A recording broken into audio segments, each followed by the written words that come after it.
같이 기도하시겠습니다.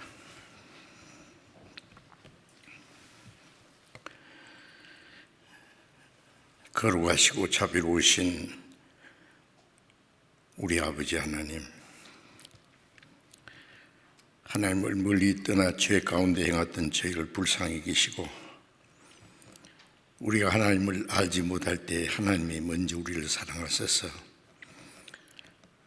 주 예수님께서 우리가 받아야 될 저주와 심판을 대신 받아주시고 주님이 흘리신 그 보배로운 피로 우리 죄를 영원히 씻어주시고 아무 공로 없이 구원해 주신 그 크신 은혜를 감사드립니다.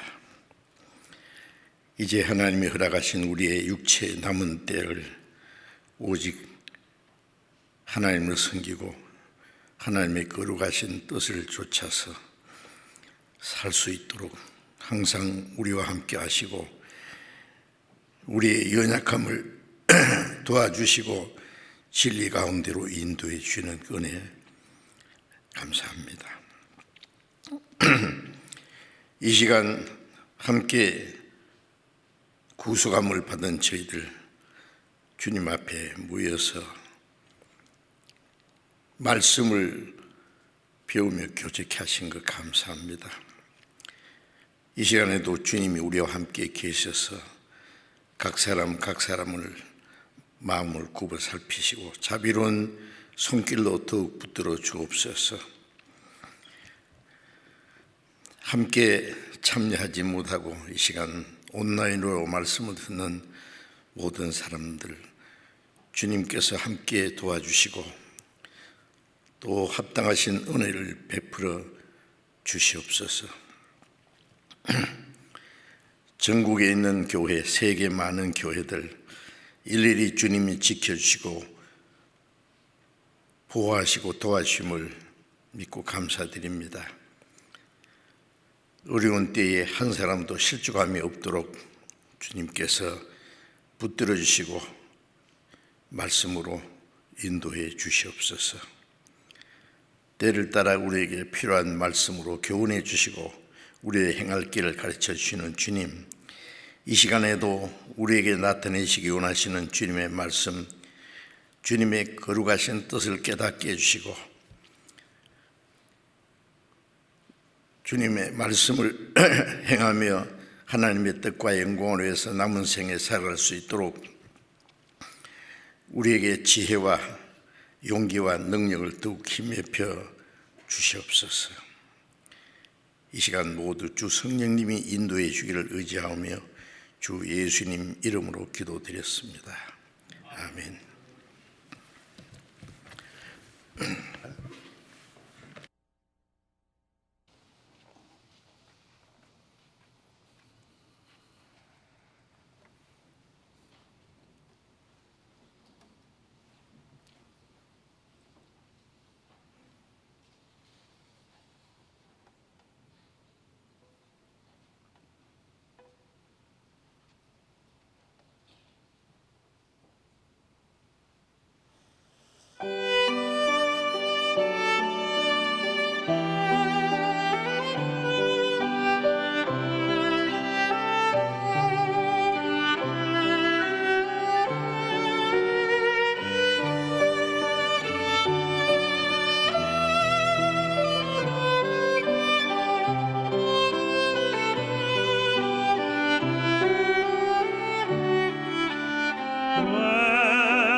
이젠 아무 걱정하지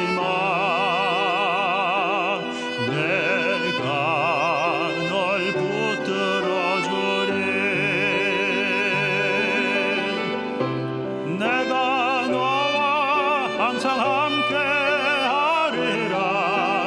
내가 너를 지키리라. 실망치 말고 나를 보아라. 나는 너의 하나님이라.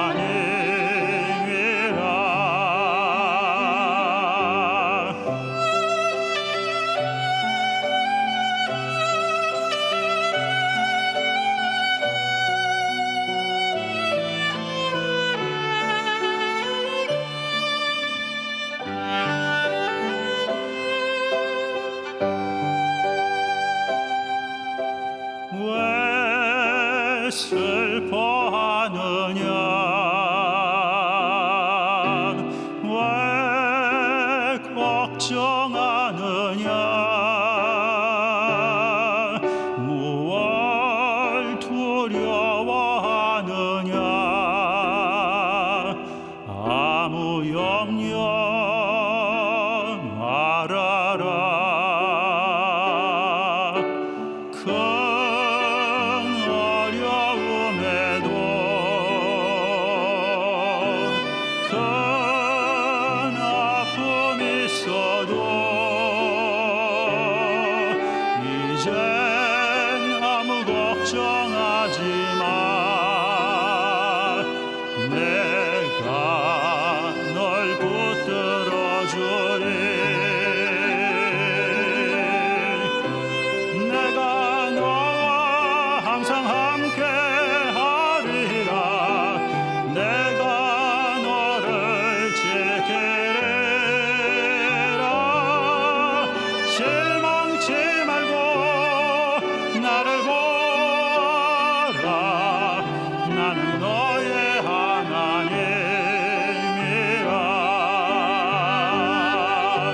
실망치 말고 나를 보아라.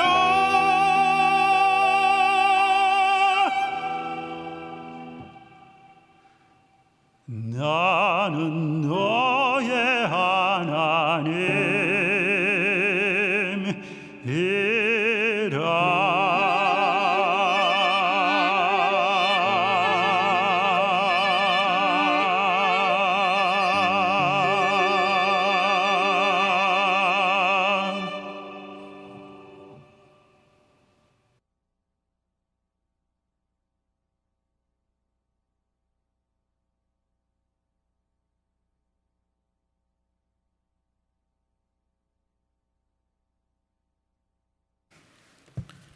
감사합니다. 성경 찾겠습니다. 마태복음 5장입니다.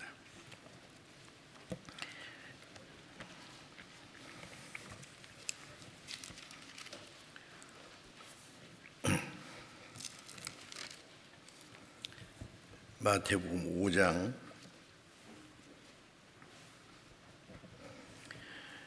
1절부터 10절까지 제가 읽겠습니다. 마태복음 5장 1절부터 10절까지. 예수께서 무리를 보시고 산에 올라가 앉으시니 제자들이 나온지라. 입을 열어 가르쳐 가라사대 심령이 가난한 자는 복이 있나니 천국이 저희 것이며 예통하는 자는 복이 있나니 저희가 위로를 받을 것이며 온유한 자는 복이 있나니 저희가 땅을 기업으로 받을 것이며 의에 줄이고 목마른 자는 복이 있나니 저희가 배부를 것이며 긍휼히 여기는 자는 복이 있나니 저희가 긍휼히 여김을 받을 것이며 마음이 청결한 자는 복이 있나니 저희가 하나님을 볼 것이며 화평케 하는 자는 복이 있나니 저희가 하나님의 아들이라 일컬음을 받을 것이며 의를 위하여 핍박을 받은 자는 복이 있나니 천국이 저희 것입니다. 예, 거기까지.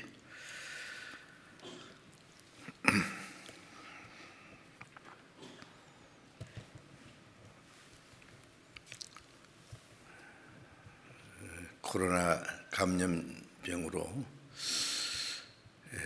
많은 사람들이 자유롭게 함께 모여서 말씀 배우지 못하는 것이 너무나 안타깝지만은 이 어려운 가운데서도 각 곳에서 가정에서 말씀을 사모하시는 분들이 이 시간도 함께 말씀을 배우시고 있습니다.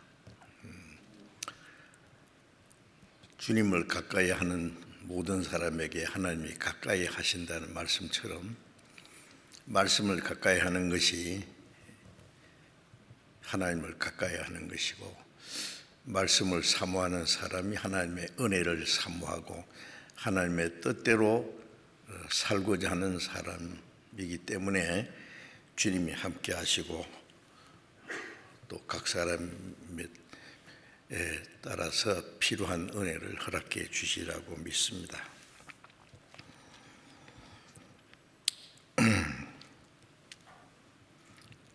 오늘은 지난번에 말씀드리던 걸 계속해서 마태복음 5장에 예수님이 말씀하신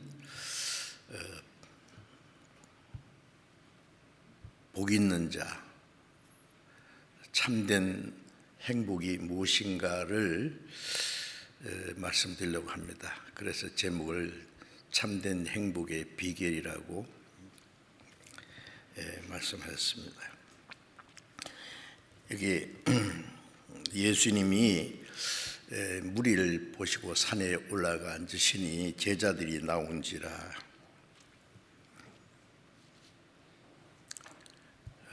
구약 이스라엘 백성들에게는 하나님이 시내산에서 율법을 주실 때 아주 무서운 모습으로 나타나서 감히 사람들이 가까이 갈 수도 없고, 짐승이라도 그 산에 가까이 가면 죽을 것이라고 했기 때문에 무서운 하나님으로 나타났습니다.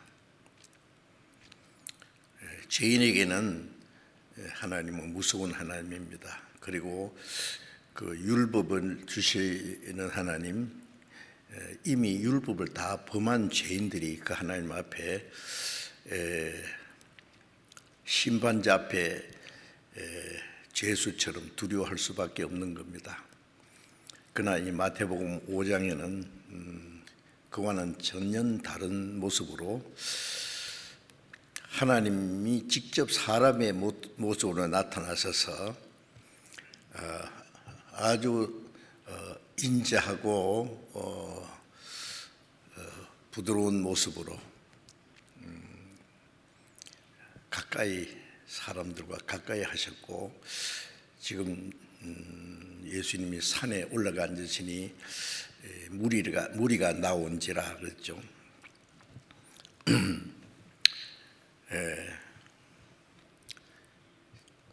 이 모습은 지금도 주님이 우리 앞에 계시고 또 우리는 주님 앞에 나아가서 말씀을 듣는 사람입니다. 주님이 이 시간에 우리에게 주시는 말씀이 확실합니다.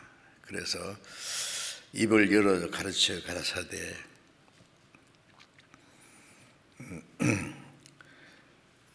여기 예수님이 말씀하신 그 내용은 참으로 중요합니다. 그래서 복 있는 자가 복이 무엇인지, 어떻게 하면 복을 받을 수 있는지 하는 것을 말씀하신 내용입니다.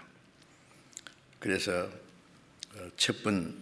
지난번에 말씀드린 것처럼 심령이 가난한 자로부터 시작해서 마지막에 화목케 하는 자는, 화평케 하는 자는 복이 있나니 저희가 하나님의 아들 일컬음을 받을 것이라고 말씀하시고, 그 7가지 복이라고 하는 것은 천국에 들어갈 수 있는 사람의 신령한 인격도 됩니다. 그 인격을 가진 사람이 의를 위하여 핍박을 받는 자라고 말씀하셨죠. 그래서 이 말씀 한마디 한마디 안에 우리가 얼른 이해하기 어려운 중요한 내용이 담겨 있기 때문에 한 가지씩 말씀을 드리려고 합니다. 오늘은 그 중에 세 번째로 온유한 자는 복이 있나니 저희가 땅을 기업으로 받을 것이며 라는 말씀을 드리려고 합니다. 앞에 있는 심령이 가난한 자라든지 또 예통하는 자라든지 이것은 사람이 구원받기 위해서 우리가 가져야 될, 사람이 가져야 될 그 마음을 가리키는 것이죠. 사람은 세상에 날 때부터 빈손으로 와서 갈 때도 빈손으로 가고, 육신도 이 세상에 사는 그 모든 것은 사실은 가난한 겁니다. 물질적으로 가난하든 또 물질은 풍부할지라도 마음이 공고하든 다 하나님 보실 때는 가련하고 가난한 그런 사람입니다. 그리고 육신보다도 더 영적으로는 하나님 보실 때 참 비참한 벌거숭이 죄인이죠. 하나님 앞에 심판과 멸망을 받을 수밖에 없는 그 비참한 그 모습을 발견하는 것이 얼마나 자기가 가난한지, 정말 세상에 가장 가난하고 불쌍한 거지처럼 그런 사람에게 천국이 저희 것임이란 말은 하나님의 나라에 데려가실 것을 말씀하는 겁니다. 부자가 천국 가기는 약대가 바늘기로 들어가는 것보다 어렵다는 말씀처럼 세상 것으로 부유한 사람, 동시에 어떤 사람은 영적으로 부유한 사람이 있어요. 라오디게아 교회는 주님 보실 때는 가난하고 벌거벗고 눈물고 가련한데 그 모습을 알지 못하고 스스로 나는 부자라 부여하여 부자한 것이 없다고 하는 그건 영적 교만이죠. 구원받지도 않고 스스로 하나님과 아주 관계가 이루어진 것처럼 이제는 신령한 자처럼 그렇게 자칭하는 그게 영적 부유함입니다. 그 사람도 구원받기 어렵습니다. 하나님 앞에 가난한 자가 되어야 되는 것은 구원받을 수 있는 첫 번 마음 상태입니다. 그 다음에는 예통하는 자라는 것은 자기 죄로 인해서 슬퍼하고 예통하는 겁니다. 하나님은 예통하는 자, 마음이 상한 자를 멸시하지 않는다고 말씀하신 대로 누가복음 18장에 세리가 가슴을 치면서 나를 불쌍히 여기시옵소서 나는 죄인으로소이다. 그 사람이 의롭다함 받았다고 말씀하신 것처럼 죄로 인해서 슬퍼할 줄 아는 사람, 사람들이 이 세상에 육신적으로 좀 불행한 일 당해서 그게 때문에 슬퍼하는 것은 잘 하는데 하나님 앞에 자기의 죄로 인해서 비참한 모습으로 그 예통할 줄은 모릅니다.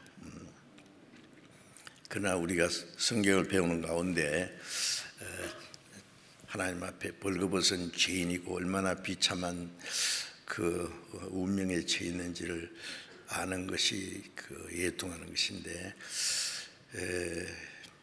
예통한다는 건 죄로 인해서 슬퍼할 뿐 아니라 회개하고 하나님께 돌아오는 탕자가 아버지를 떠나서 아버지의 재산을 다 탕진하고 죽게 되었을 때 나는 여기서 굶어 죽는구나, 이대로 죽을 수는 없어, 일어나 아버지께 돌아가야지, 용기를 내서 아버지께 돌아가는 그것이 회개입니다.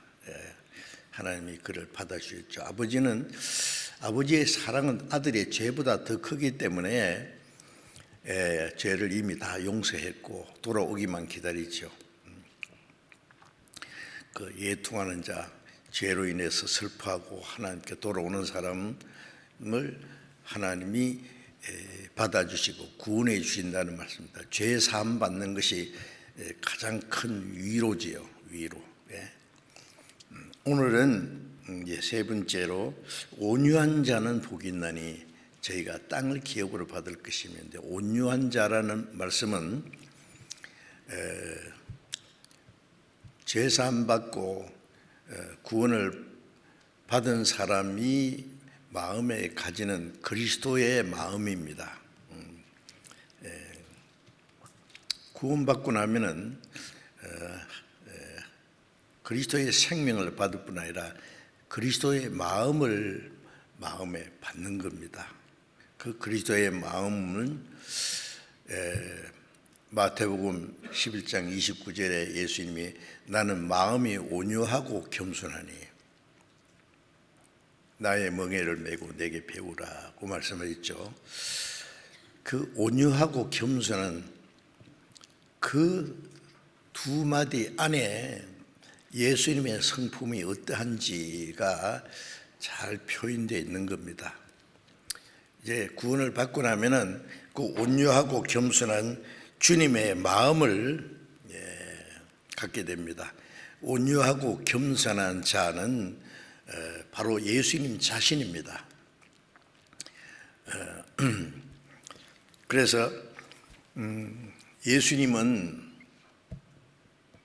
근본 하나님의 본체이시고 하나님과 동등된 분인데 그 자리를 비워두시고 저 높고 영광스러운 곳을 떠나서 낮고 천한 죄 많은 세상에 오셔서 사람처럼 되었습니다. 종의 형체를 입고 사람과 같이 되었다. 그리고 죽기까지 복종했으니 십자가에 죽으십니다.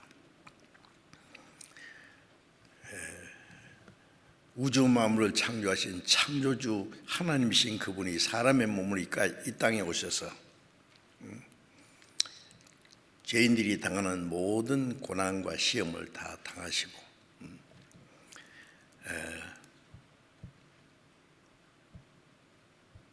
이스라엘 사람들에게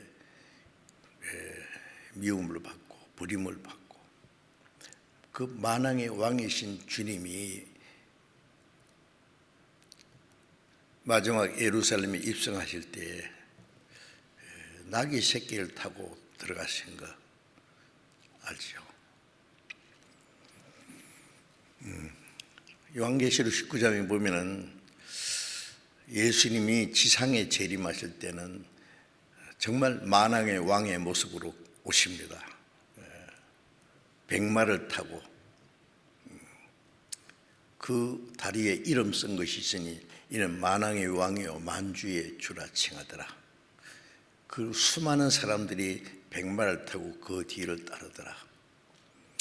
아주 영광스러운 모습으로 만왕의 왕으로 나타나실 때는 백마를 타고 당당하게 오십니다. 그러나 예수님이 이스라엘 사람들에게 가장 그 인기가 많을 때에 예루살렘의 왕이신 그분이 예루살렘에 입성하실 때 아무도 타보지 않은 나귀 새끼, 그 어른이 나귀 새끼를 타고 그 가는 모습이 참 좀 우스꽝스러웠을 거예요.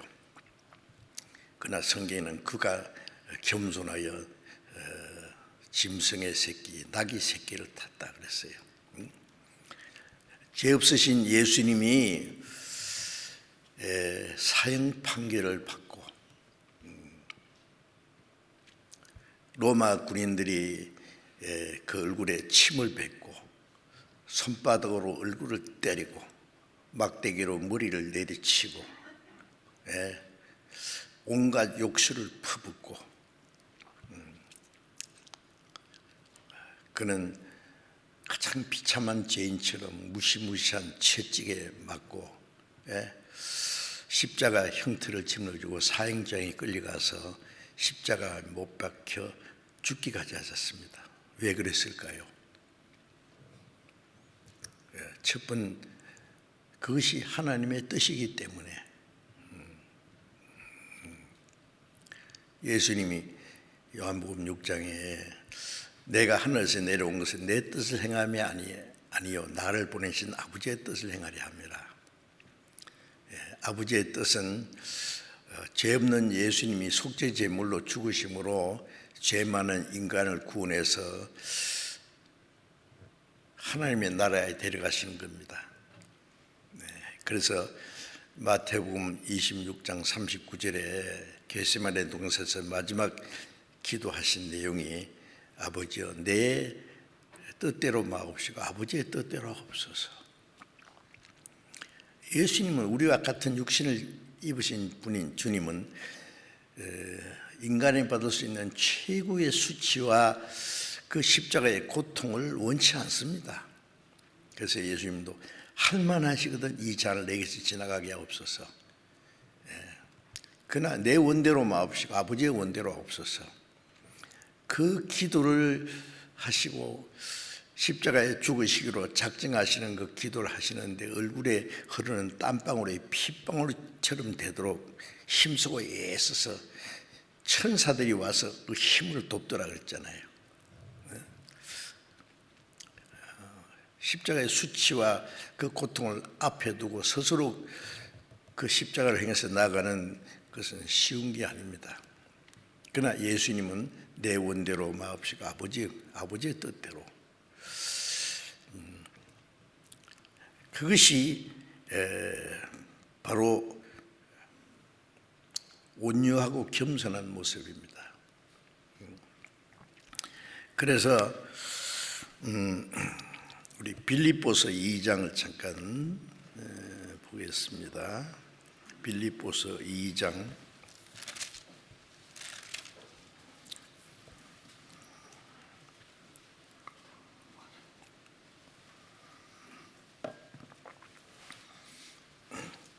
5절부터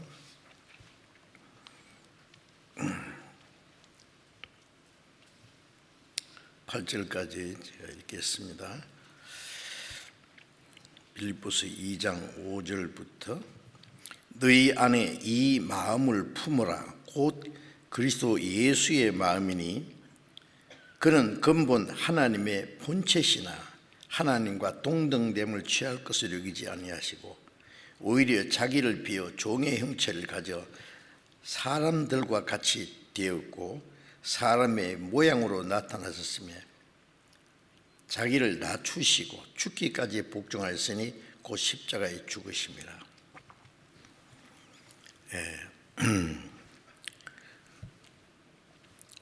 이 온유하다는 말을 사전에 보면은 부드럽다, 인자하다,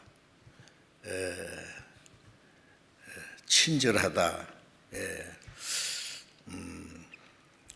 뭐 그런 뜻으로 나와 있는데 예수님이 말씀하신 온유는 그런 것이 아닙니다. 그런 것과 조금 다릅니다. 먼저 예수님 자신이 온유한 분이었어요. 온유와 겸손은 사실상 같은 겁니다.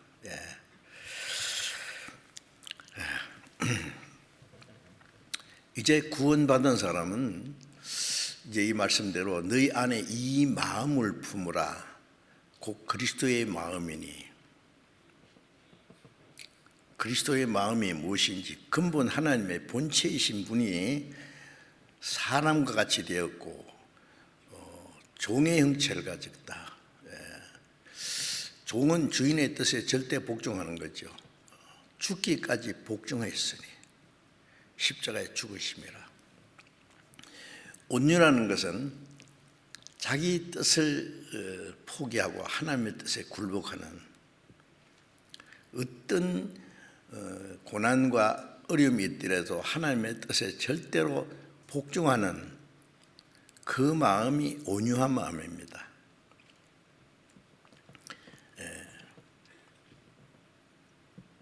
이사야 53장 7절에 그는 도수장으로 끌려가는 양처럼 털 깎는 자 앞에 있는 양처럼 잠잠하여 입을 열지 아니하였도다.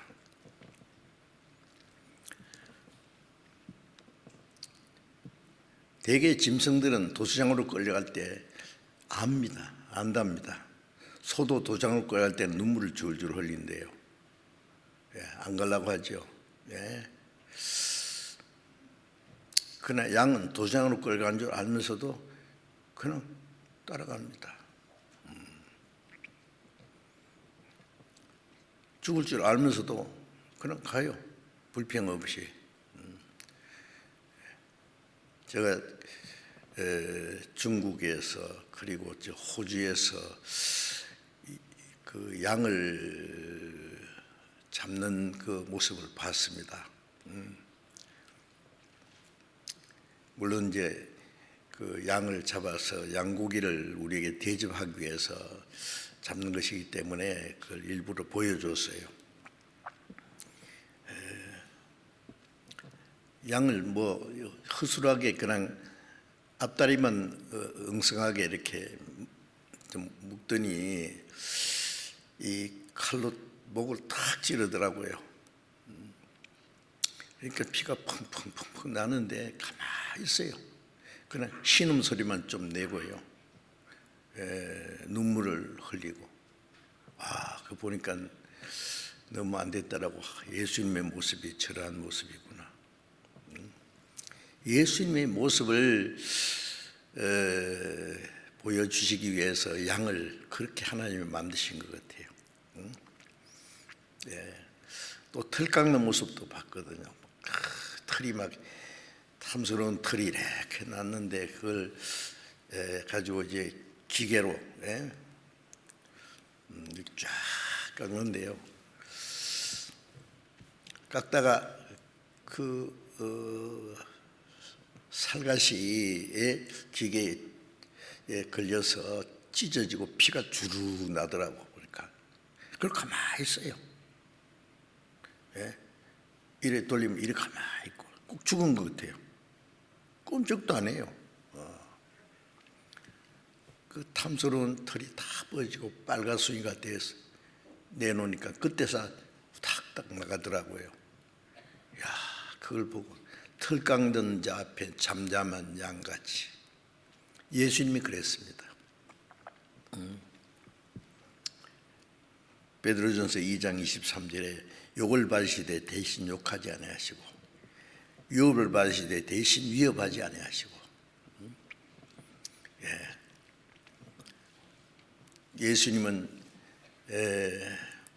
죄 없는 자기를 거짓말로 고소를 하고 해도 한마디 변명도 안 했습니다.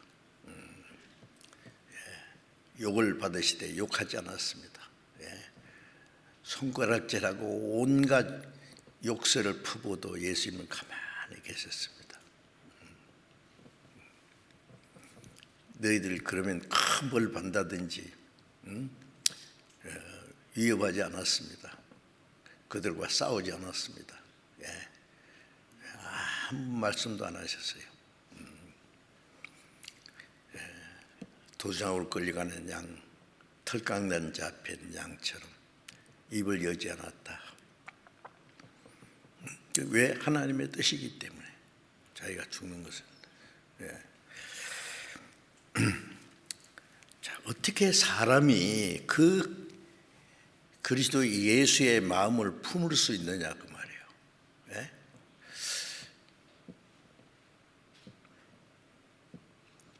사람의 어떤 노력으로도 그리스도의 마음을 품을 수 있는 사람은 하나도 없습니다.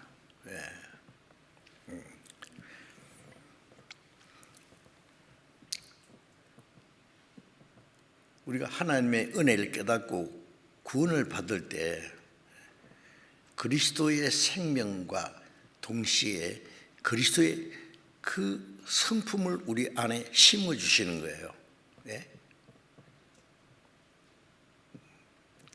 인간의 어떤 교육으로, 도덕적인 교훈으로 되는 것이 아니죠. 그는 성령의 역사로 그리스도의 생명을 받음으로 그리스도의 성품을 받을 수 있는 겁니다. 요한복음 14장 20절에 그날에 너희가 내 안에, 내가 너희 안에 있는 것을 너희가 알리라. 그날이 우리 개인에게 구원받는 날입니다. 주님이 구원해 주신 사실을 아는 동시에 주님이 내 안에 계신다. 주님이 내 안에, 내가 주님 안에. 그래서 고린도전서 6장 17절에는 주와 합한 자는 한 영이라. 주님이 내 안에 오셔서 주님의 영과 내 영이 하나가 됐어요. 이거 분리할 수 없어요. 쇠가 불 속에 들어가고 불이 쇠 속에 들어가서 쇠가 빨갛게 되면 불과 쇠가 하나가 되는 거예요. 그처럼 주님이 내 안에, 내가 주님 안에, 주님과 나와 하나가 됐습니다. 로마서 8장 9절에 누구든지 그리스도의 영이 없는 사람은 그리스도의 사람이 아니다. 구원받고 나면은 그리스도인이라는 말은 그리스도가 그 안에 살고 있는 사람이에요. 그리스도가 어디 계세요? 주님이 날 구원만 해주시고 저 멀리 계십니까? 아니요, 이 안에 계세요.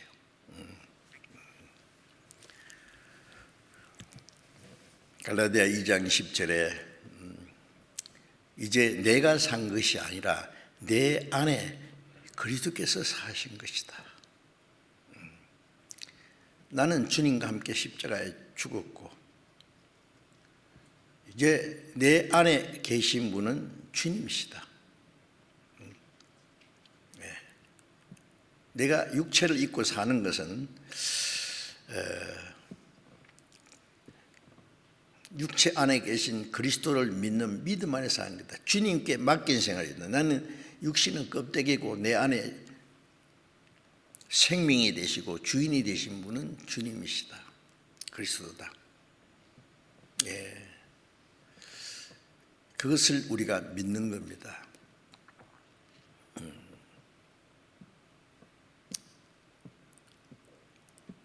갈라디아 3장 2절에 너희가 성령을 받은 것은 듣고 믿음으로가 아니냐.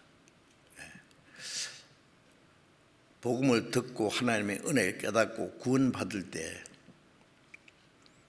동시에 그 구원을 받게 하나님의 은혜를 깨닫게 해주신 분이 성령이시고 그 성령이 우리 안에 계셔요. 계신 줄 몰라도 구원받은 사람은 계십니다. 계신 줄 알아야 돼요. 그래서 고린도후서 13장 5절에 보면은 너희 안에 그리스도께서 계신 줄 스스로 알지 못하느냐. 그리스도 안에 그리스도께서 계신 줄 알아야 돼요. 또 고린도전서 6장 19절에는 너희 몸은 성령이 계시는 전인 줄 알지 못하느냐. 성령이 계시니까 내 몸이 성전이다가 말이에요. 성전기. 내 안에 계신 그리스도, 그분이 성령이시고 성령은 그리스도의 영입니다. 그 성령께서는 그리스도의 영을 내 안에 주실 뿐 아니라 내 안에 성령으로 계실 뿐 아니라 그 그리스도의 성품을 우리 안에 심어주세요. 점점 심어주십니다. 예수님 제자들도 원래는 온유하지 못했어요. 베드로는 얼마나 성질급하고 과격한 사람입니다. 겟세마네 동산에서 예수님이 잡혀가실 때 베드로는 칼을 빼서 제사장의 그 하숙 말고라는 사람이 귀를 베어버렸어요. 아마 주님이 옆에 계시지 않았으면은 말고 목이 달아났을 거예요. 아마. 예? 예수님은 칼을 집에 꽂으라. 예수님이 그 귀를 만져서 낫게 해주셨어요. 그 베드로도 아주 과격한 사람이에요. 얼마나 성질이 급하고. 그 다음에 그 예수님의 사랑을 가장 많이 받았던 요한은 어떤 사람입니까? 예수님이 그들을 전도하러 보냈을 때 그랬죠. 어떤 사람이 주님의 이름으로 귀신을 쫓아내는 것을 봤는데 우리를 따르지 않으므로 그를 죽이려고 했는데요. 우리의 말을 듣지 않는 사람 죽여버릴까요?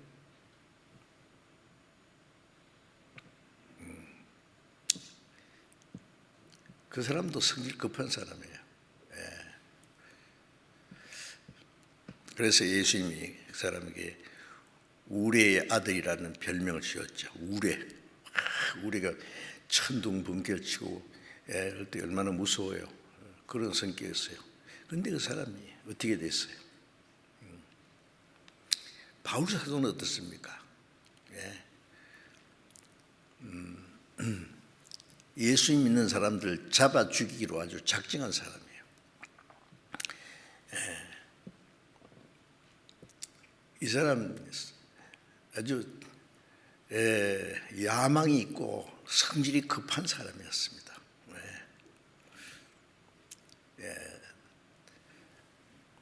다메섹에 예수 믿는 사람들이 있다는 거고 잡으러 군사를 데리고 갔다가 꼬꾸라졌잖아요.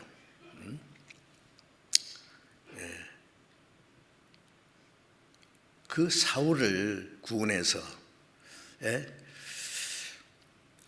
바울을 만들었습니다. 사울은 크다, 바울은 작다는 뜻이라죠. 그래서 구원받은 후에 그는 정말 주님처럼 온유하고 겸손한 사람이 됐습니다. 모든 제자들도 구원받은 후에 주님의 마음을 가지게 되었고 온유하고 겸손한 사람이 되어서 주님의 복음을 전하는 데 귀중히 사용되었습니다.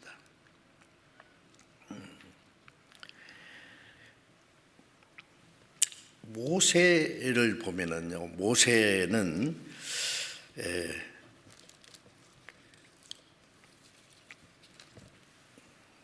모세처럼 온유한 자가 이 지상에 없었다고 했어요.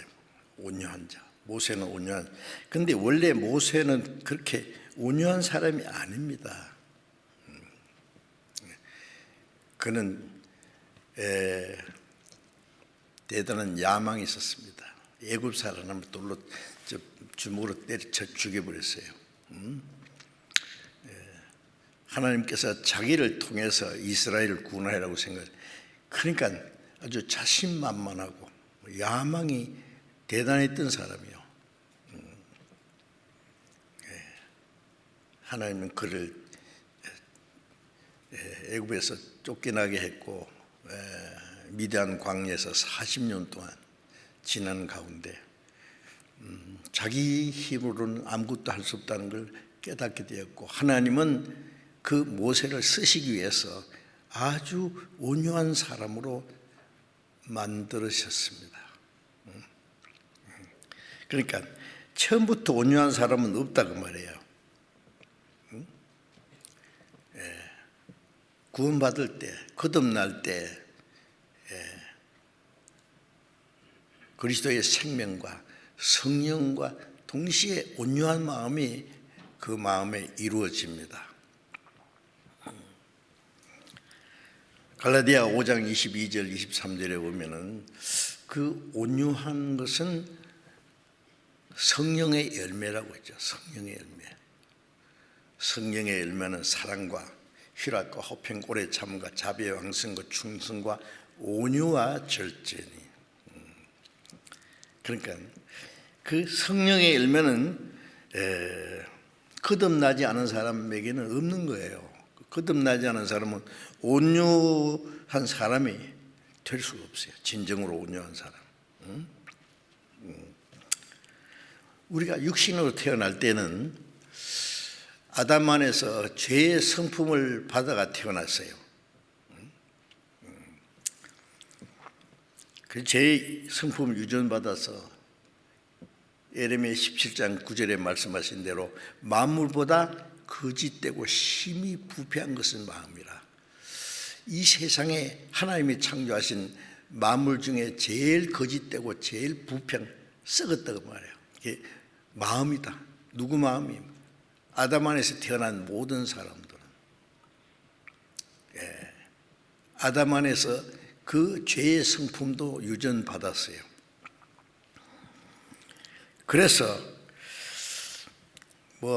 미움, 시기, 질투, 온갖 탐욕,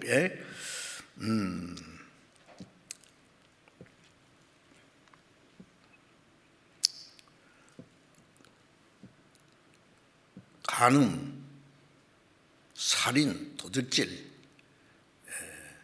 모든 죄가 거기서 파생돼 나오는 겁니다. 그 타락된 성품이었어요.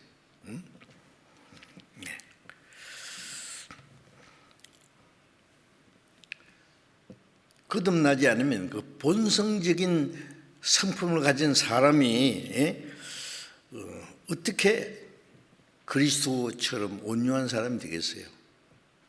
그 죄인들은 될 수 없는 거예요.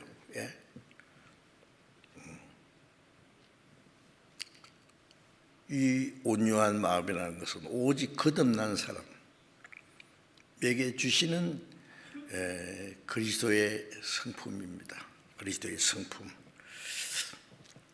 베드로후서 1장 4절에 보면은 신의 성품에 참여한 자가 되었다. 세상에 썩어질 것을 피해서, 전에는 썩어질 것을 피해서 자기 수단봉을 가리지 않고 살았는데 이제는 그걸 피해서 신의 성품, 하나님의 성품에 참여한 자가 되었다. 놀라운 일 아닙니까? 하나님의 생명만 주십니까? 하나님의 성령도 주시고 하나님의 그 성품도 우리 안에 주십니다.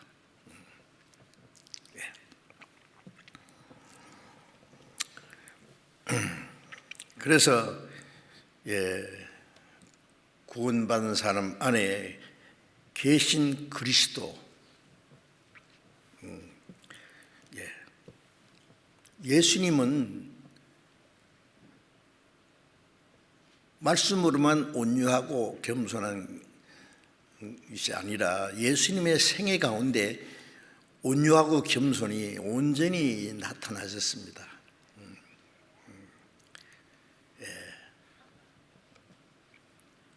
어떤 죄인도 예수님은 무시하지 않았어요. 아니, 자기가 스스로 어렵다는 사람들보다도 죄인인 줄 아는 사람들, 세리와 창녀들, 온갖 죄가 있는 사람들을 아무 거리낌 없이 찾아다니시고 그들에게 가까이 말씀하시고 그들과 음식을 잡수시고 그들을 불쌍히 여기시고 그들을 구원하시는 일을 하셨잖아요. 그게 예수님의 온유하심이지 않습니까?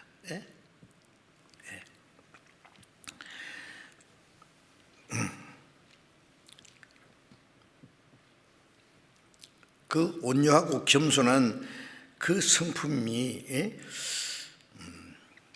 우리 안에 이루어지는데, 그것은 온유하고 겸손한 그리스도의 성품은 어떤 한순간에 이루어지는 게 아니고 구원받은 사람이 점점 신앙이 성장해 가면서 점점 이루어질 겁니다. 사람이 세상에 태어나서 육신도 자라고 교육도 받고 그러면서 점점 사람으로서의 인격이 형성돼 가잖아요. 그래서 교육의 목적은 인간다운 인간이 되게 하는 거라잖아요.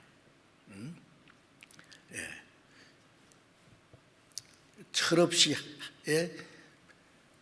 버릇없이 하는 애들을 보고 부모님이 그러죠. 너희 언제 인간 될래? 인간인데 왜 인간 될래 그래요? 사람으로 태어났지만은 사람 구실을 못하고 짐승처럼 사는 사람도 많아요. 그래서 점점 그 사람으로서의 인격이 이루어져 가는 것처럼 그리스도인이 이제 그리스도의 생명을 받자마자 그리스도의 그 성품이 오셨는데 신앙이 점점 성장하면서 그리스도의 성품도 점점 온전히 되는 겁니다. 그리스도께 미치도록 자라간다고 했잖아요. 예. 그래서 요한일서 2장 6절에 보면은 주 안에 거한다는 자는 그의 행하시는 대로 자기도 행할지니라. 그리스도의 생명을 받았으면 그리스도의 성품이 점점 이루어지면은 말하는 거, 행동하는 것이 점점 그리스도처럼 닮아갑니다. 닮아가야 됩니다. 예. 그 안에 거한다 하는 자는 그의 행하시는 대로 자기도 행할지니라. 예. 점점 그리스도의 성품이 이루어지면은 그 사람의 그 모든 생활도 그리스도를 점점 이제 닮아가는 거예요. 그리고 이제 구원받은 그리스도인들은 그 마음과 모든 생활을 그리스도께서 주장하시도록 맡겨야 됩니다.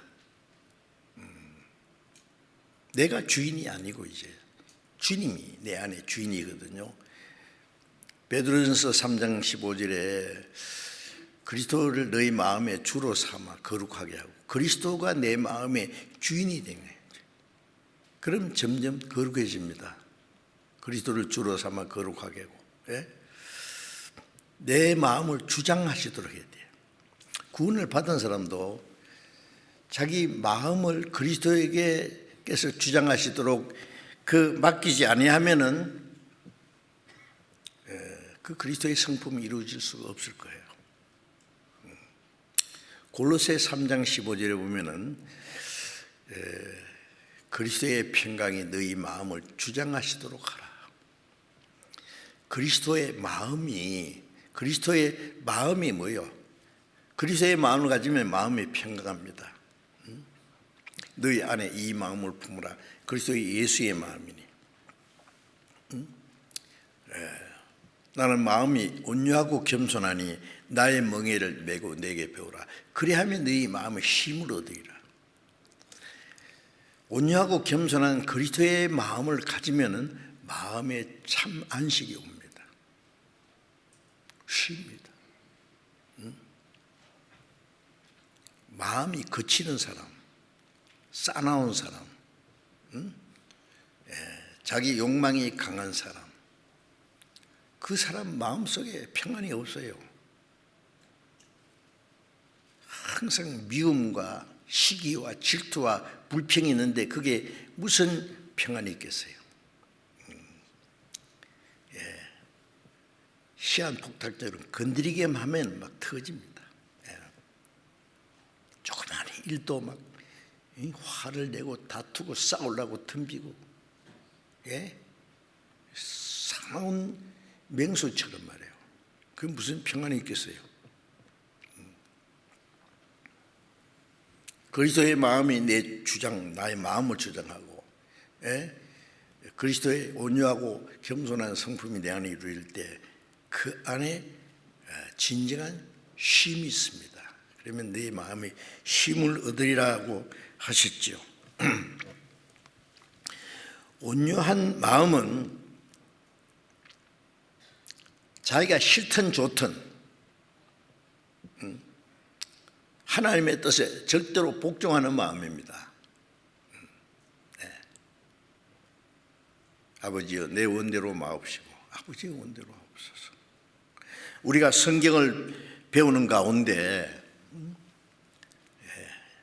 이것이 하나님의 뜻이라는 것을 확신하게 되면은 무조건 순종해야 돼요. 따지지 말고 불평하지 말고 핑계하지 말고 하나님의 뜻에 절대로 복종하는 그 마음이 온유한 겁니다.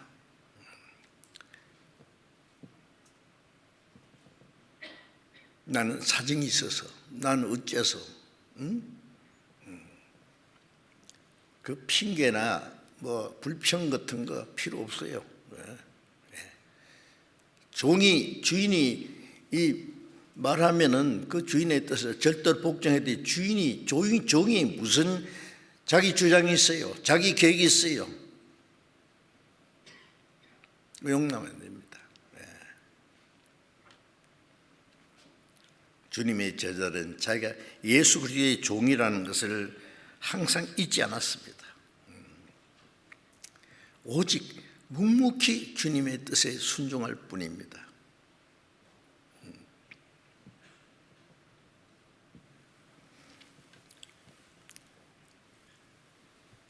고린도전서 13장 4절 5절에 보면은 사랑은 오래 참고 사랑은 온유하며 투기하지 아니하며 자랑하지 아니하며 교만하지 아니하며 자기 유익을 구치 않고 성내지 않고 악한 걸 생각지 아니하며 진리와 함께 기뻐하고 모든 걸 믿으며 모든 걸 참으며 모든 걸 견디느니라. 그것이 그리스도의 성품입니다. 그게 온유와 겸손입니다. 사랑은 오래 참습니다. 어떤 일이 있어도 묵묵히 참다는 것은 말없이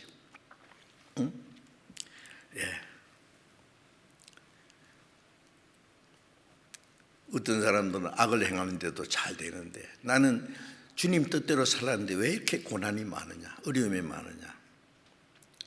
불평 필요 없어요. 그 하나님이 하시는 일이기 때문에 내가 잠잠하여 입을 열지 않아야 돼. 말씀처럼 오직 그리스도인들은 주님의 은혜에 감사하고 주님이 나와 함께 계심으로 만족하고 기뻐하며 순종하는 마음, 그것이 바로 온유입니다. 온유.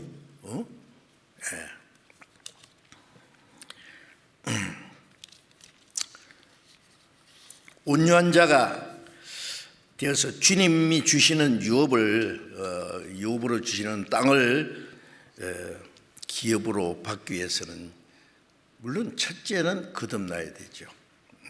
거듭나지 않으면 하나님 나라를 볼 수 없느니라. 물과 성령으로 거듭나지 않으면 하나님 나라에 들어갈 수 없느니라. 이게 절대적인 조건이죠.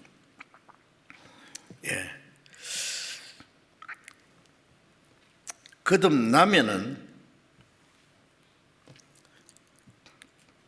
그리스도의 생명과 그리스도의 성품이 이루어지는 것은 필연적인 겁니다.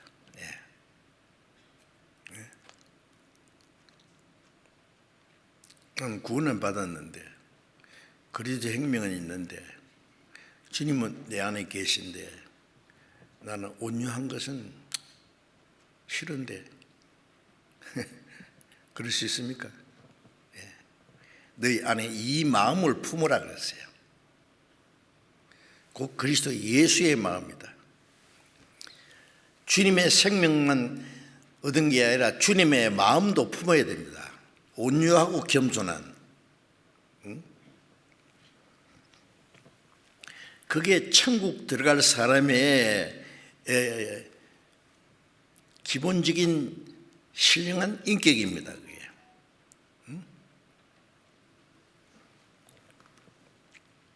이 세상은요 온유하지 못하죠. 이 세상은요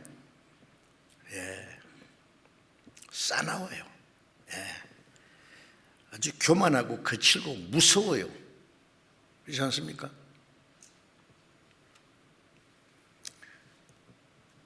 사탄은 사람을 어릴 때부터요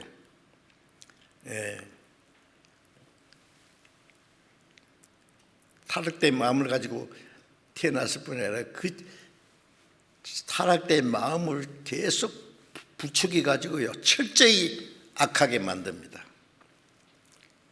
어릴 때부터 만화책도 막 싸우는 거, 막 죽이는 거,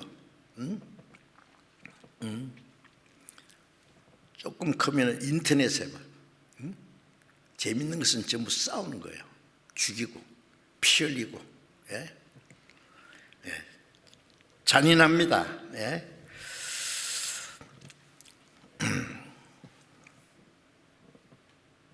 사람들은 점점 싸나워져요.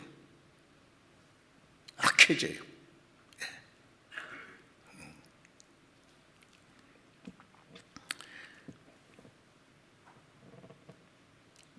배신하고 죽이고 배반하고 판다 그랬잖아요.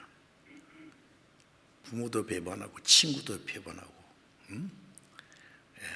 아차하면 죽이기까지 합니다. 아주 조그마한 문제를 가지고도요 화를 내고 막 죽일 듯이 말이에요. 얼마나 싸납습니까? 그 거칠고 싸나운 것은 온유하고 정반대지 않습니까? 그것은 무슨 양이에요? 그게 사자지. 맹수들 보세요. 먹는 거 놔두고 지가 먼저 더 많이 먹으려고 막 어른거리고 싸우고. 인간의 마음속에는 점점 더 거칠고 싸나워집니다.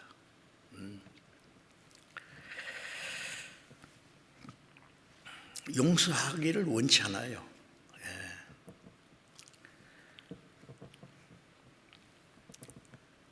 상대를 비난하고 아주 상처를 줘야만 재미가 있습니다.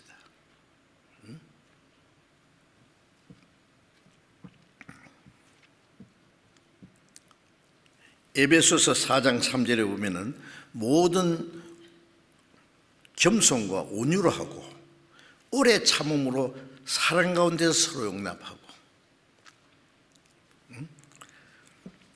겸손과 온유로 하고 오래 참음으로 사랑 가운데서 서로 용납하고. 왜 오래 참습니까? 못 참을 일이 있기 때문에. 못 참아요. 그럼 기분 조금 나쁜 말 한마디 돼도 못 참습니다. 네가 나를 어떻게 알아? 응? 네가 같은 것이 해볼 테면 해봐. 막 이런 식으로 막 건드리기만 하면 막 싸우려고 덤빕니다. 한번 생각해 보세요. 겸손과 온유를 하고 오래 참음으로 사랑 가운데 서로 용납하고. 주님이 이 사람같이 성질 급하고 싸나우면 한 사람도 구원 못 받을 거예요. 다 지옥으로 쳐넣을 거예요.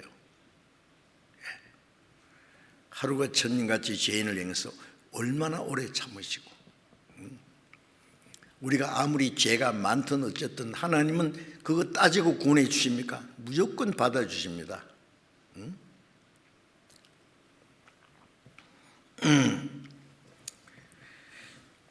디도서 3장 2절에 보면 아무도 원망하지 말고 관용하며 범사에 온유함을 모든 사람에게 나타나게 하라. 원망하지 말고 관용하고. 관용이라는 건 넓게 용서한단 말이에요. 용서 못하는 것은 쫄장부예요. 자문에 보면은 남의 죄를 용서하는 것이 자기 영광이라 그랬어요. 절대 용서 못해.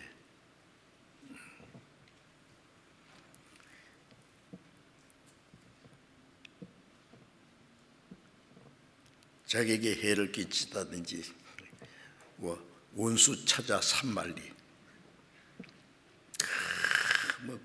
원수를 갖기 전에는 죽을 수 없다. 그 사람 자기가 찾는 원수보다도 먼저 죽습니다. 그래서요. 원수 갚으려는 사람이 제일 불행한 사람이에요. 창자가 썩어요. 아세요?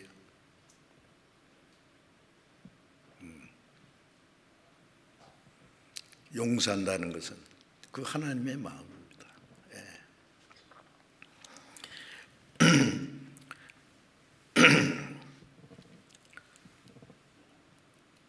온유한 사람은 세상의 부귀영화를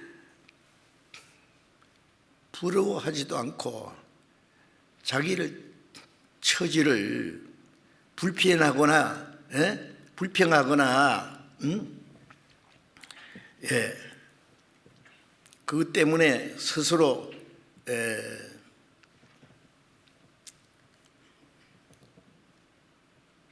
슬퍼하지 않습니다. 실망하지 않습니다. 오직 하나님의 은혜로 우리의 생활도 내가 순종하는 만큼 하나님이 공급해 주시는 은혜 안에서 살아가고 하나님이 나와 함께 계심으로 기뻐하고 감사하는 마음. 세상 사람들이 생각하는 것하고는 다르지 않습니까? 이제 하나님께서 온유한 자에게 주시는 그 기업이라고 하는 것이 뭘까요? 온유한 자는 복이 있나니 저희가 땅을 기업으로 얻을 것이며, 온유한 자에게 주시는 그 하나님의 기업은 영원한 기업입니다.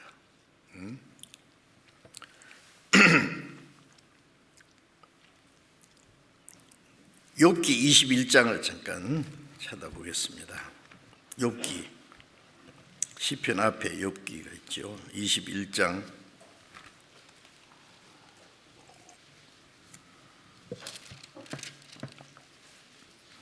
7절 보겠습니다. 7절부터 13절까지를 천천히 읽겠습니다. 어찌하여 악인이 잘 살고 그 말이에요. 수를 누리고 세력이 강하냐? 시가 그들 앞에서 그들과 함께 굳게 서고 자손이 그들의 목전에서 그러하구나.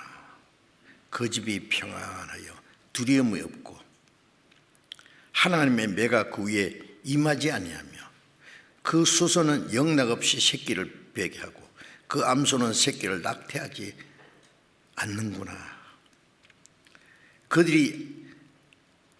아이들은 레오보임이 양떼 같고 그 자녀들은 춤추는구나.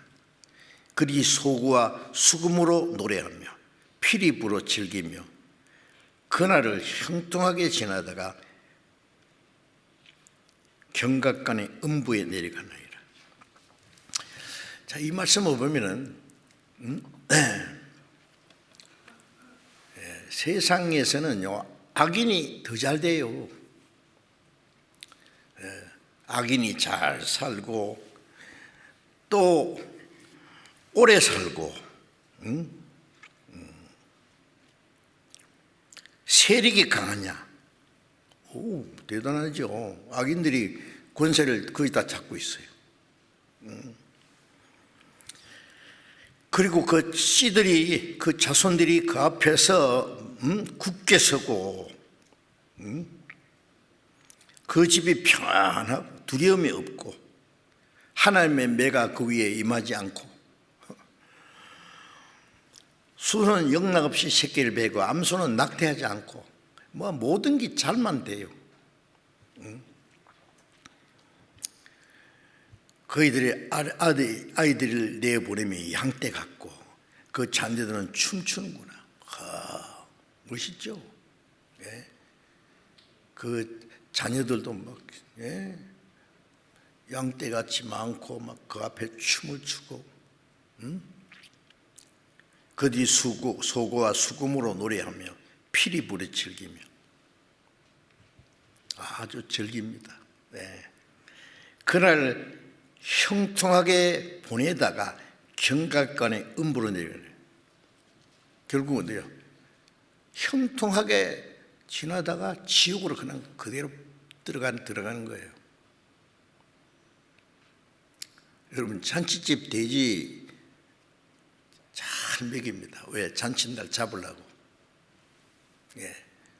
이 세상의 악인들이 자기 마음대로 살도록 하나님은 내버려 두십니다. 왜? 그것이 그들의 전부이기 때문에.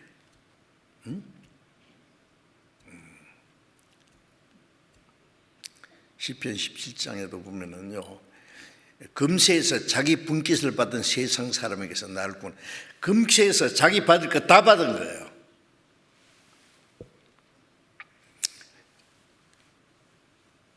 누가복음 16장에 보면 아브라함이 그 음부에 들어간 부자에게 그랬잖아요. 너는 저 세상에서 네 좋은 거 다 받았잖아. 여기서는 고난을 받고 나사로는 고난을 받았으니까 여기서 위로받나이라. 악한 사람이 이 세상에서 잘 되는 것은 하나님이 내버려둔 거예요. 그 사람이 하나님의 은혜를 깨달을 때까지. 그래서 전도서 8장 11절에도 악한 일에 징벌이 속히 실행되지 않으므로 인생들이 악을 행해 담대하도다. 그 위에 매가 임하지 않고 징가가 속히 죄지어도 뭐 문제 없거든요. 그러니까 악을 행해 담대해요.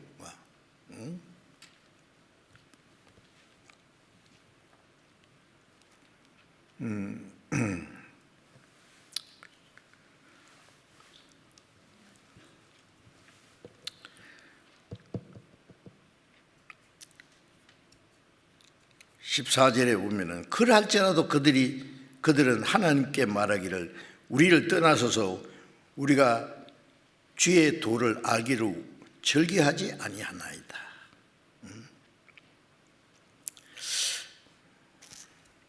하나님, 우리 간섭하지 마세요.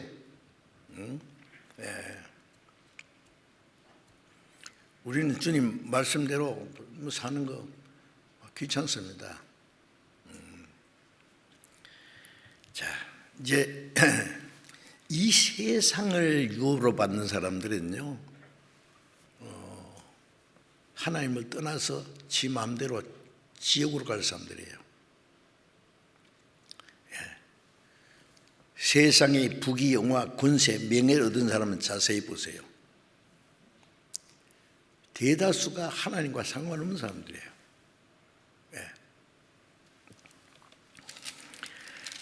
시편 73편을 잠깐 봅시다. 시편 73편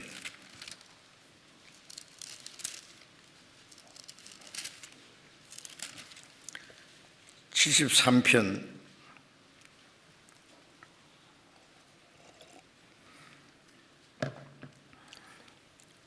2절부터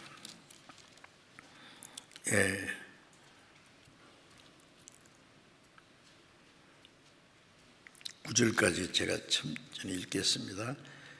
73편 2절부터 나는 그의 실족할 뻔하였고 내 걸음이 미끄러질 뻔하였으니 이는 내가 악인의 형통함을 보고 오만한 자를 질시하였습니다. 저희는 죽을 때에도 고통이 없고 그 힘이 건강하며 타인과 같은 고난이 없고 타인과 같은 재앙도 없나니 그러므로 교만이 저희 목걸이요 강포가 저희 입에 오시며 살찜으로 저희 눈이 솟아나며 저희 소득은 마음의 소음보다 진하며 저희는 능욕하며 악하게 압지하며 말하며 교만하게 말하며 저희 입은 하늘에 두고 저희 혀는 땅에 두루 다니도다. 그러므로 그 백성이 이리로 돌아와서 잔에 가득한 물을 다 마시며 말하기를 하나님이 어찌 알랴 지극히 높은 자에게 지식이 있으랴 하도다. 볼지어다 이들은 악인이라 항상 평안하고 재물은 더하도다. 내 마음을 정케하며 내 손을 씻어 무지하다 한 것이 실로 헛되도다. 이 시편 기자는요, 하나님을 경외하고 하나님의 말씀을 순종하는 사람인데 실족할 뻔했다가요. 미끄러질 뻔했다. 왜? 아니 이 세상에 돌아가는 거 보니까 이건 정반대 현상이다 그 말이에요. 악인이 형통함을 보고 오만한 자를 지시하십니다. 저희는 죽을 때도 고통이 없고 힘이 건강하고 탄과 같은 어떤 고난도 없고 재앙도 없고 그래서 교만하고 그들의 소득은 마음의 소음보다 진하고 뭐 그렇게 뭐 잘 되는지 몰라. 구원받은 사람은 뭐 만사의 형통이라도 어떨 때는 만사 불통인데 이거 왜 이래요 이거? 하나님도 모르고 지 마음대로 죄짓고 악하게 사는 사람들은 저렇게 잘 되고 점점 부자가 되고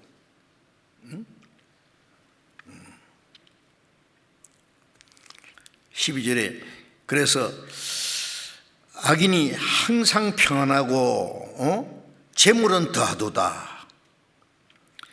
그러니까 마음을 깨끗하게 해서 하나님 말씀대로 살라고 하는 것이 이게 뭐냐? 헛되다. 나는 14절에 나는 종일 재앙을 당하며 아침마다 징책을 보았도다. 이거 뭐야? 그래서 실족할 뻔했다. 자, 이 문제를 우리 심각하게 생각해야 됩니다. 이 말씀대로 이 세상인 악인이 아주 형통한 세상이요. 악인이 다스리는 세상이요. 주관하는 세상이요.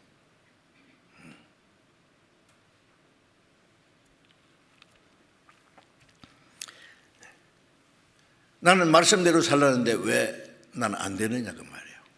왜 이렇게 고난이 있느냐. 그래서 그것 때문에 실족할 뻔했다. 참 우리도 같은 마음이잖아요. 응?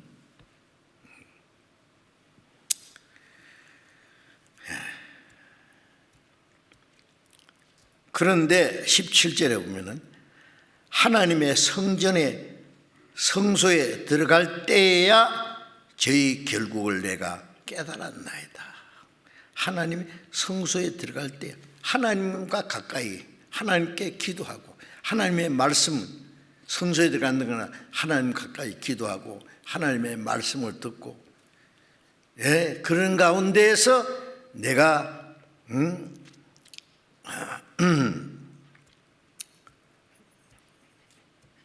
이제 내가 깨달았다. 이제 비로소 내가 저희 결국을 알았도다. 저희들은 마음대로 사는 것은 영원한 지옥으로 떨어질 테니까 그때까지 한번 살아봐 그거예요. 그리스도인들은 왜 고난이 있는데 고난이 있느냐? 우리를 단련시키기 위해서 고난 중에 하나님 말씀 순종하는지 안 하는지 우리를 시험하기 위해서. 이스라엘 백성을 애굽에서 건져내서 가나안 땅까지 인도하는 광야의 40년 동안에 얼마나 고난이 많고 시험이 있고 그랬잖아요. 왜? 그런 가운데 단련을 받고 하나님의 땅을, 하나님이 주는 땅을 유업으로 받게 하기 위해서 그런 거예요. 자, 하나님이 우리에게 주시려고 하는 그 기업은 세상 사람들이 얻기 원하는 그 기업이 아닙니다. 땅을 기업으로 받는 그 땅은 이 저주받은 땅이 아니에요.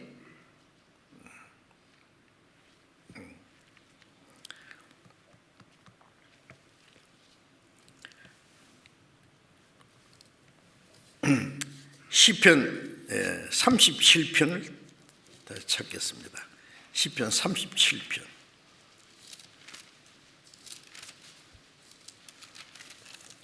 37편 7절부터 11절까지 읽습니다. 37편 7절부터 여호와 앞에 잠잠하고 참아 기다리라. 자기 길이 형통하며 악한 꾀를 이루는 자를 인하여 불평하여 말지어다. 분을 거치고 노를 보리라. 불평하여 말라. 행악에 치칠 뿐이라. 대저 행악하는 자는 끊어질 것이나 여호와를 기대하는 자는 땅을 차지하리로다. 잠시 후에 악인이 없어지리니 네가 그것을 자세히 살필 자라도 없으리로다. 오직 온유한 자는 땅을 차지하며 풍부한 화평으로 즐기려다. 자, 여기 참 표현을 잘 말씀했죠. 너는 하나님 앞에 잠잠하고 참아 기다리라. 잠잠하고. 하나님이 그렇게 하시는 일이기 때문에 잠잠해야죠. 불평할 필요 없어요. 하나님이 우리에게 주시려는 것은 이 세상이 아니에요. 불평하여 말라. 분을 거치고 노를 보리라. 불평하여 말라. 행악에 지을 보이라. 그 불평하다가는요, 지도 실족합니다. 나도 뭐 수단 방법을 그러지 않고 하면 살아보지 뭐. 그런 유혹을 받을 수 있어요.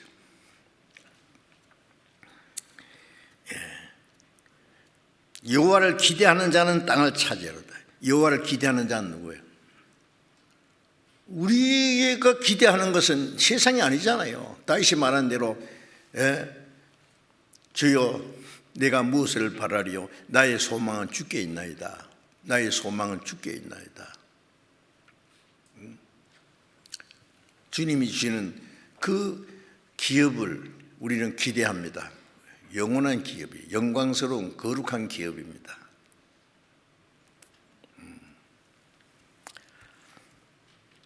오직 온유한 자는 땅을 차지하며 풍부한 화평으로 즐기다. 온유한 자는 어떤 사람인지 말씀드렸죠. 어떤 고난과 어떤 고통이 있어도, 육신의 어떤 괴로움이 있어도 묵묵히 하나님의 뜻에 순종하는, 묵묵히 말이에요. 묵묵히. 그게 온유한 겁니다. 온유한 자가 땅을 차지하며 풍부한 화평을 지고다. 이 땅은 이 땅이, 이 세상이 아닙니다. 18절 조용히 같이 읽어봅시다. 여호와께서 완전한 자의 날을 아시니 저희 기업은 영원하리로다. 하나님께서 완전한 자의 날을, 완전한 자는요, 구원을 받았을 뿐 아니라 정말 하나님의 말씀에 순종하는 온유한 자에게 주시는 저희 기업은 영원하리로다. 하나님이 우리에게 주시고자 원하시는 그 기업은 영원한 기업입니다.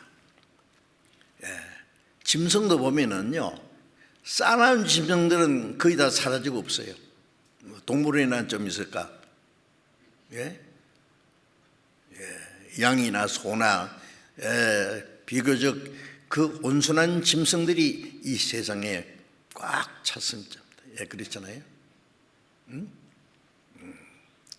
몽골에 가니까 몽골의 인구보다도 몇 배 짐승이 양이나 염소나 소나 말이나 몇 배가 되고 인구보다도. 그 사람에게 말 잘 들어요. 그거는 온순하기 때문에 그래요.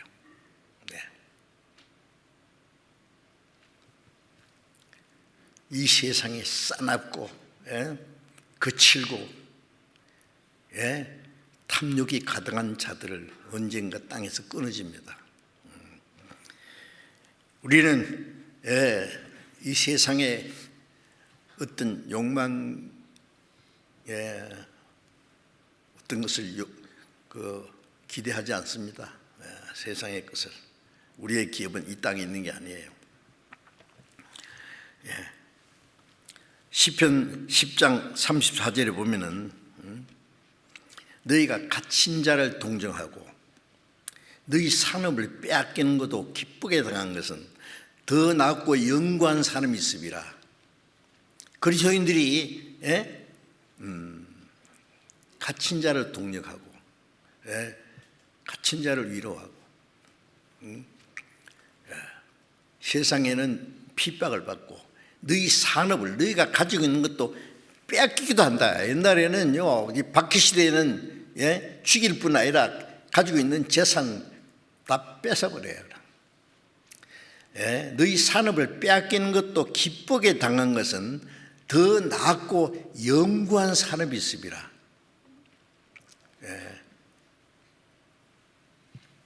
루트가 말하죠.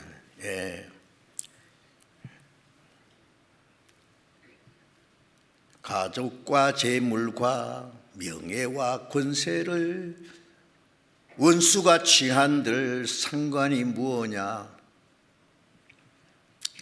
가지 틀면 가져왔다. 가족과 재물과 명예와 생명을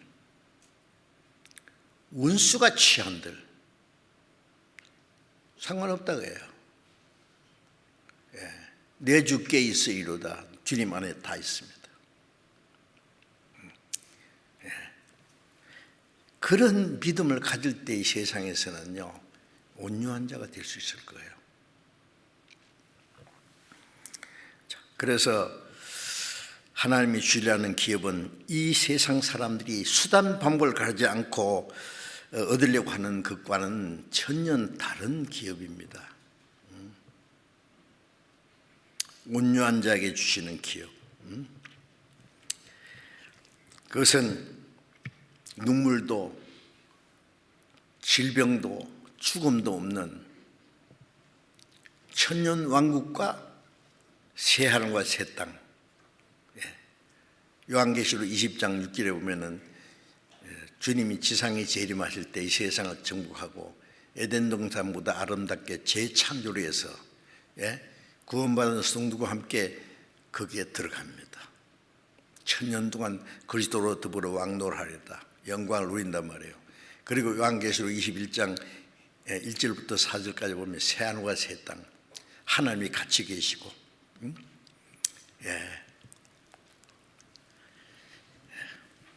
거기는 눈물도 없고 아픈 것도 없고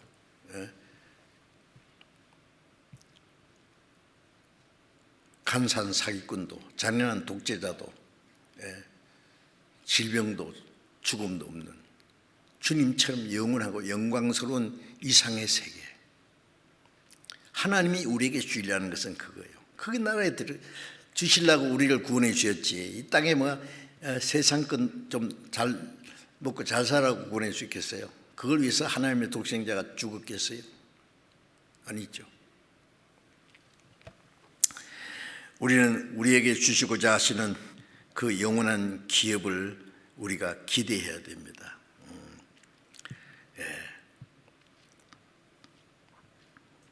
우리는 주님이 주신 그 은혜로 베푸시는 그 안에서 살고 하나님의 축복 속에서 살고 하나님이 나와 함께 계시고 하나님이 역사하시는 곳에 내가 있고 주님이 계신 곳에 내가 있는 그것이 이 땅에 사는 동안의 기업이고, 그런 사람들이 영원한 곳으로 가는 곳이 새하늘과 새 땅 영원한 천국입니다. 이 땅에 사는 동안도 주님이 계신 곳에 내가 있고 나를 섬기는 자도 거기 있으리니, 우리가 주님을 섬기고 주님 말씀 순종하는 주님이 거기 계십니다. 주님이 역사하시는 곳에 나도 있어야 됩니다. 그럴 때 주님이 영원히 계신 곳에서 주님과 함께 영원히 살게 될 것입니다. 그래서 우리는 온유한 마음을 가지고 주님과 함께 순종하며 영원한 기업을 기대하면서 살아야 됩니다.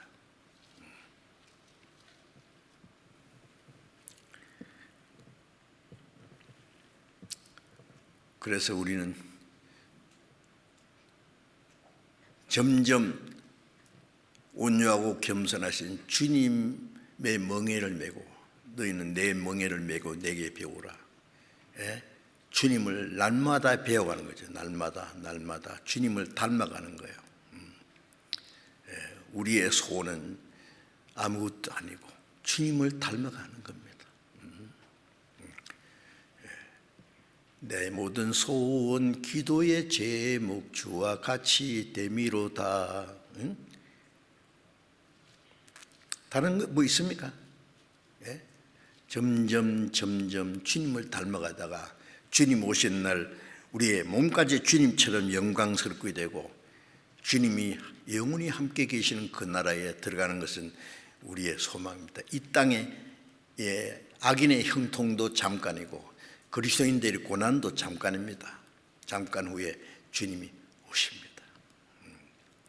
그 영원한 나라를 주시려고, 그 나라에 들어갈 때까지 우리는 온유한 자가 되어서 주님의 멍에를 메고, 십자가 멍에를 메고 묵묵히 주님을 따라가야 할 것입니다. 기도하겠습니다. 자비로우신 우리 아버지 하나님, 주님의 보배의 높이로 우리 죄를 영원히 구원해 주시고 하나님의 자녀로 삼아 주시고 영원한 하나님의 나라에 들어갈 수 있는 영광스러운 소망을 주신 주님 감사합니다. 온유한 자가 복이 있나니 저희가 땅을 기업으로 받을 것이며라고 하신 주님의 말씀을 우리가 생각해 보았습니다. 주님, 주님의 생명을 주신 주님, 주님의 성령을 주시고 주님의 성품을 우리 안에 심어 주셨사오니 주님이 우리의 마음과 우리의 삶을 주장해 주셔서 주님의 온유하심이 우리의 삶 속에 이루어지고 우리의 모든 생활 속에 주님의 온유함이 나타나서 이 세상의 악한 자들이 다 잠시 후에 사라질 때에 주님이 주시는 영원한 기업을 사모하며 오직 묵묵히 주님의 말씀을 순종하는 생활을 할 수 있도록 우리 모두 주님께서 다스려 주시고 인도해 주시옵소서. 우리 주 예수님 이름으로 기도드렸습니다. 아멘.